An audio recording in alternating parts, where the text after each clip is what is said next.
So it's a mess. Patterson is a total mess. She's a child psychologist in Patterson schools and claims not only is the district's special ed program deficient, it's headed for disaster if dozens of special ed teachers and aides get laid off as administrators slash hundreds of teachers and aides from the payroll here. Some children need a personal aid because of their disabilities. You have to follow the law. Now with these layoffs, I think it's going to be bedlam. Luisa Alcala-Van-Es filed a complaint last October charging the district didn't properly process learning plans for special ed students. Patterson was ordered to make corrections, but Alcala says plans for more than 1,200 special ed kids are still not legally complete. There is no way. They have to become in compliance with that legal document. These children have to be serviced.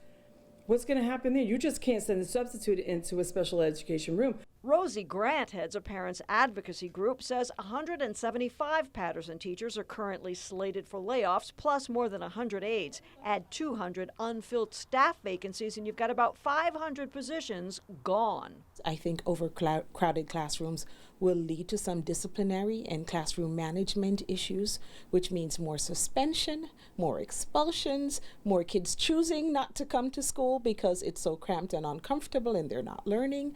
So it's going to be challenging. It's going to be even more challenging. I'm really worried that that's going to cause a lot of trouble for us as a district. School board member Corey Teague says he's worried about special ed kids like his son. If they're not going to receive those required hours and scheduled services because of the lack of the staff in that department, we're going to be in big trouble as a district. What kind of trouble? Well, I believe that there'll be lawsuits from parents. A district spokeswoman says we're now conducting a school-by-school analysis to make sure the district is in compliance with special education classroom size requirements and/or individualized education plans.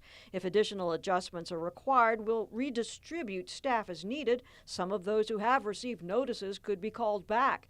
Regarding state-ordered corrections to Patterson's special ed program, she says, we've met all of the criteria, which included a revision of some practices and procedures. Critics say their voices will be heard. They're planning a school walkout for Friday to protest budget cuts and layoffs.